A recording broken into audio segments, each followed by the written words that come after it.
Hello everyone and welcome back to the very second Don't Be Bored podcast. This time I'm going to talk around gaming as a hobby and also Marvel Snap. Maybe a little bit more. Well, you'll have to keep your ears listening to find out.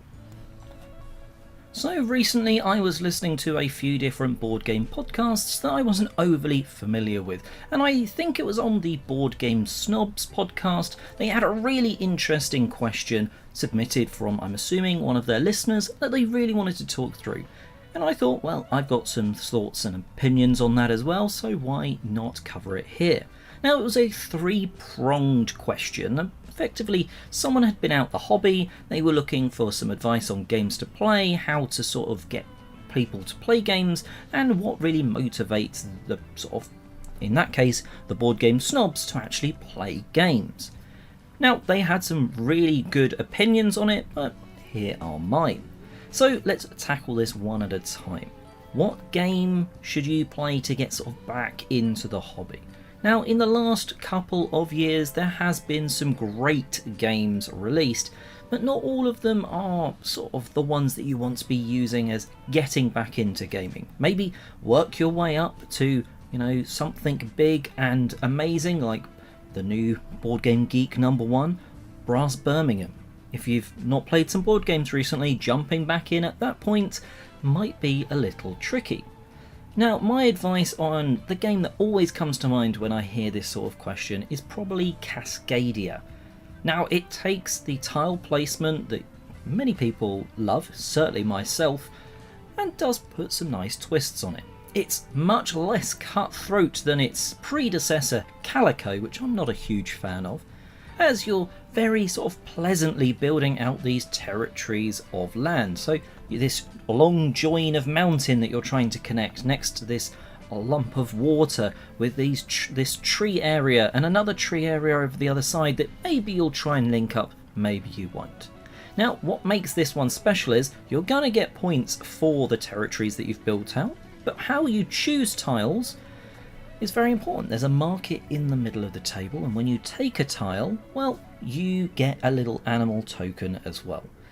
You then really want to put those animal tokens onto habitats they can be in, because they're going to score you points based on the scoring cards. So maybe in one game the hawks, they don't want to be next to each other, and as long as they're not, they score points. Maybe in the next it's how far apart they are that's going to help you score points. You want the salmons to be in a long squiggly line, you want bears to be in pairs and different things like that. And it really does it takes nice, simple, relaxing tile placement for sort of the base layer and adds in that little extra of putting these animal tiles on top. It's still fairly family friendly and nice and easy to get to the table, but it's got loads of different ways to score points, and the nice thing is that those scoring cards for the animals, you can swap them in and out depending on, what from one game to the next, so there is some variety in there, although it's never massively different, but it's still maybe a different pattern that you're trying to build.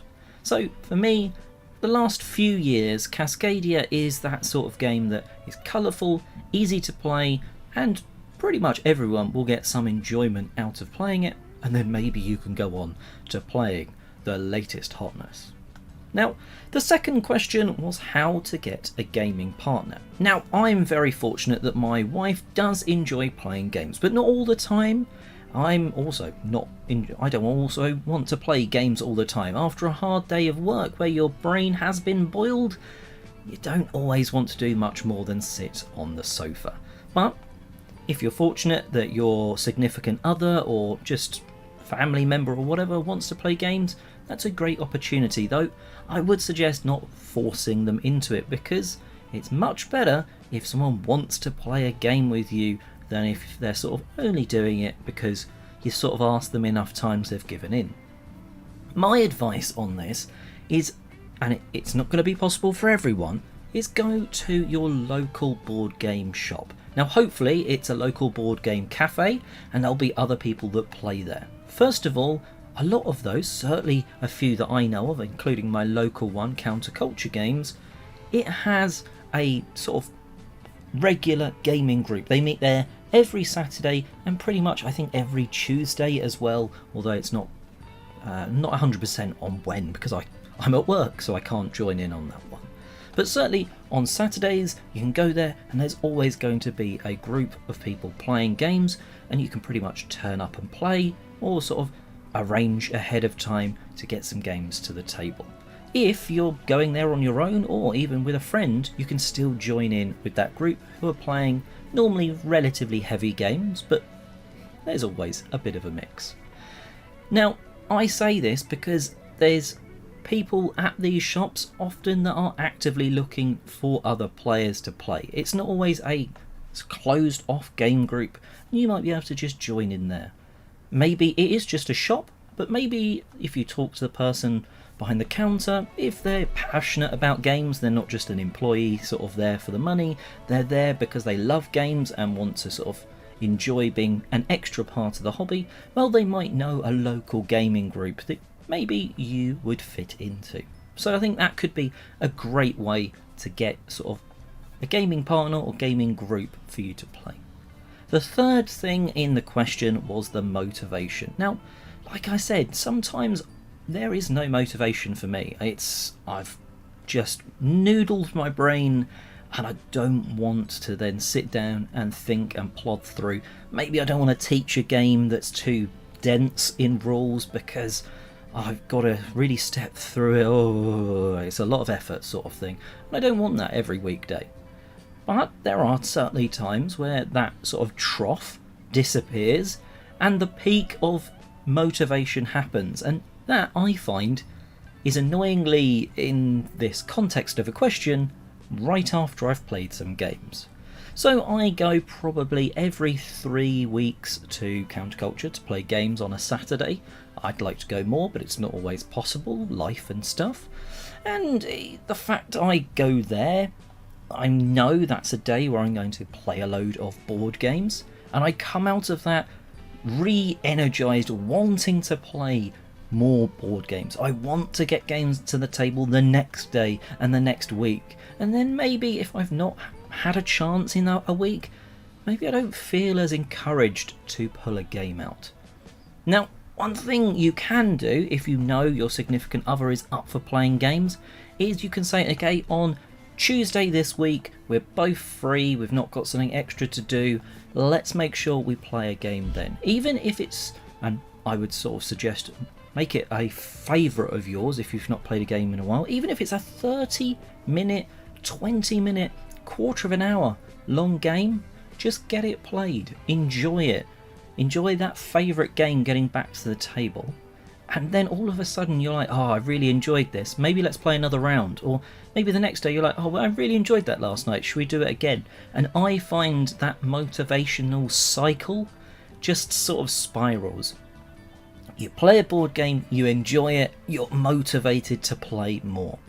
It's not necessarily easy to take that first step of sort of actually playing the game, putting the time aside to play it, to go to somewhere to play games, but when you do, if you really do like games, it's always a good reason for me to get motivated. Let me know what you would say for the 3 questions. What game would you recommend to someone getting back into the hobby? How would you go about getting a gaming partner or group? Similar to me or something completely different? And what keeps you motivated to play games? Let me know in the comments section below. So the game I want to talk to you about this week is, well, it's not a board game, but it is effectively very sidesteppy into an app form, and that is Marvel Snap, which is a game that I've really been enjoying recently. It is a 5-minute long game, much less if you or your opponent backs out, and sometimes it can be as short as like 2.5 minutes. Effectively, you make a deck of cards. There is certainly massive luck factor in this game. First of all, you don't have access to every card when you make your deck. Certainly at the beginning, and even after I've played for many hours, there's still many cards, especially certain big cards that I think, oh, if I had that, I could make this deck. Because there's different styles of decks and many cards, so there is randomness, there is luck to this game. But the way it works is there are 3 locations in the middle, and you are playing cards of various strengths, effectively with mana or a power each time. So in round 1 you have 1 power. Now that means you can only play 1 power cards, but they might have a special ability. It might be like Squirrel Girl that then puts a 1 strength character basically in all 3 of the territories.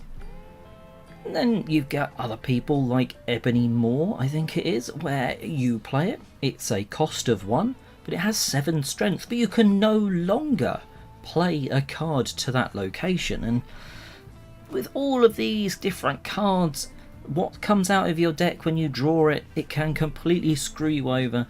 But the combos and everything about Marvel Snap just keep me coming back for more. Whether it's a deck where it's all about trying to discard all of your cards, because every time you discard a certain one it gets stronger, or you have cards that bring back stuff you've discarded. Maybe another one has like Carnage, which basically eats another card, taking power. Well, that's normally bad, but what happens if it eats a card that when it's destroyed it doubles its power and goes somewhere else? Like, that happens to be Wolverine, the card that does that. So there's so many awesome little things, and actually it's introduced a load of Marvel characters, I'm not going to say heroes because some of them certainly aren't heroes, to me that I just wouldn't have had any sort of understanding of, or knowledge of I should say, like MODOK for instance, which is, if you've seen the trailer, it's not a spoiler, in the latest Ant-Man film. If I hadn't have played Marvel Snap, I probably hadn't have heard of MODOK before I went and saw that film. Squirrel Girl is coming out in the upcoming Unmatched set Teen Spirit. I would not really have known anything about that character if I hadn't have played Marvel Snap and then gone, ooh, what is this character, and looked into it a little bit more. And the theming does kind of draw from the different characters. It kind of makes sense what they do. Ghost Rider brings people back. Wolverine can't really be destroyed.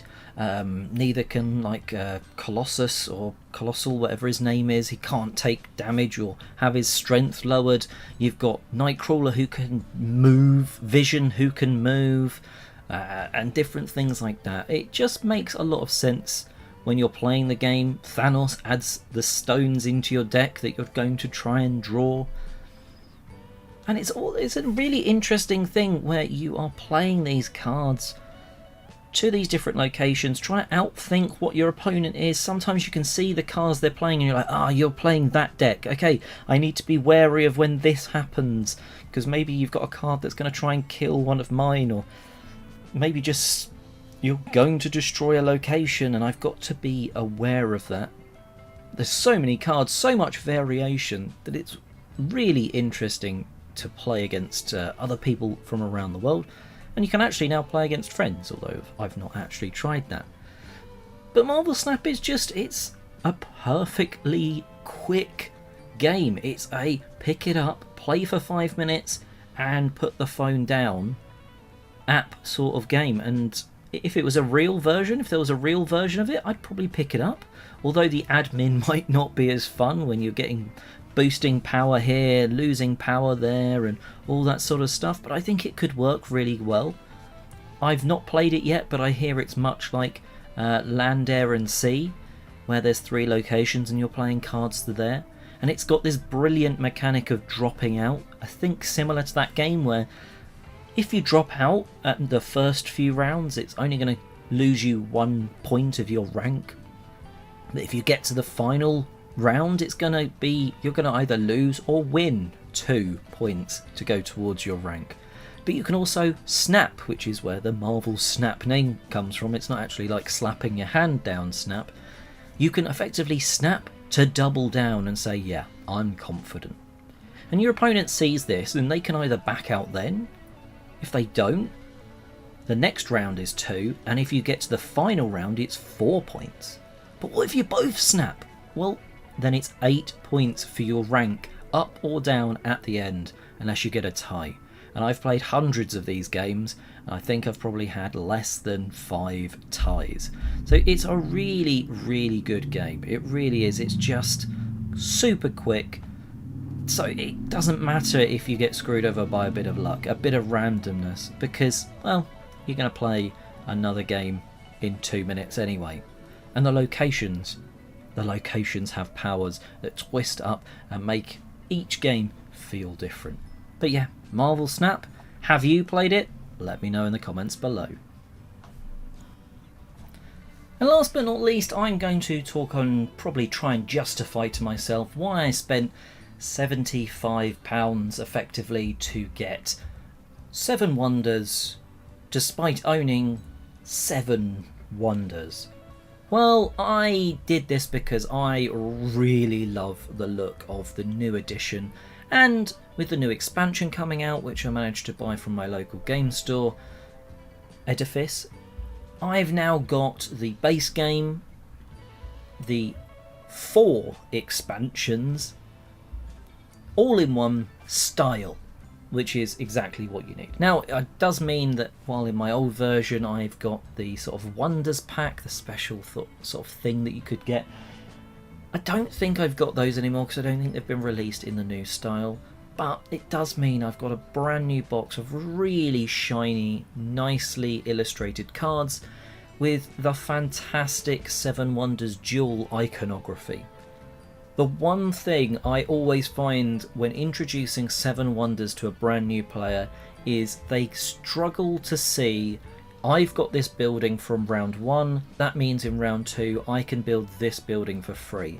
Because of all the words, it's just slightly hidden in the cards. I find it's, well, to be fair, I find it's fine, but I've played the game many times. But brand new players, they often do seem to struggle with that. Now, this new version takes the iconography, examples and everything from 7 Wonders Duel, where maybe this has got like a water droplet symbol on the card, and then on the new card, the level 2 card, the age 2 card, whatever it's called, that's got either the requirements in resources or that teardrop right there. It just seems everyone that sees those new iconography bits compared to the words, the new people that are seeing the iconography just seem to get it in their head that bit quicker. So it means that first game of introducing 7 Wonders, which is a fantastic game, an absolutely fantastic game, it's just that bit easier. So I'm hoping that it's going to allow me to get the game to the table that bit quicker. Also, I am one hell of a sucker for shiny things, and the new cards with that, some people don't like it, but I absolutely love the shininess of the new age cards. The fact that they've got effectively like a bronze, silver and gold foily stuff on the back is absolutely stunning. I'm really happy with it. Not everyone does, but I like a bit of bling, and to me that's a bit of bling. So yeah, I'll be getting rid of my old copy of 7 Wonders. I'll probably give that to a friend or try and sell it on Facebook Marketplace or something like that. Now I've got this new version and I'm itching to play with, well, not only Edifice, which is going to be completely new to me because I never played the Babel expansion, which it's kind of taken from. I also haven't ever played the Armada expansion, which seemed to get highly shouted and rated, then kind of went off the boil. So I'm excited to see what that really brings to the table. And then there's still the brilliance that is the Leaders and Cities expansion in there as well. So yeah, I'm kind of justifying it to myself as a, well, I've certainly got my money's worth of the original 7 Wonders, and I'm definitely going to, well, I'm going to try and get this to the table relatively quickly now I've got the new shiny version with all the expansions.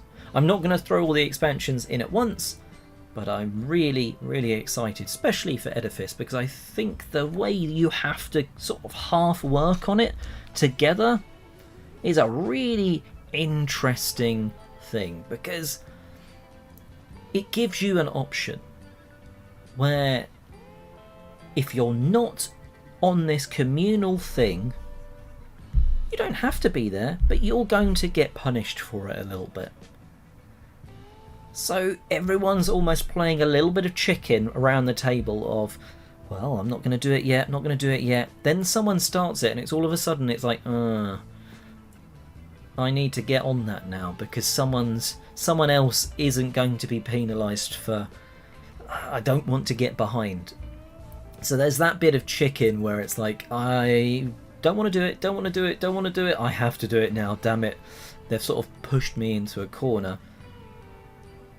But I'm sure there's ways around it. I'm sure someone can win without doing that. And it certainly seems to be the logic of it's going to punish you for not being on it, but maybe you've done that other thing. Maybe you've finished that bit of your wonder that's super powerful instead. Very excited to play that, and of course, I'm sure I'll talk about it on the channel when I do. Anyway, thanks for listening. Thank you for lending me your ear for another podcast. Please do let me know in the comments section below what you are thinking of these podcasts. Should I continue doing them? What do you like? What do you not? And put a question down there, maybe about a game, about the hobby as a general thing, and maybe I'll answer it on the next one. Anyway, until then, have a great day gaming.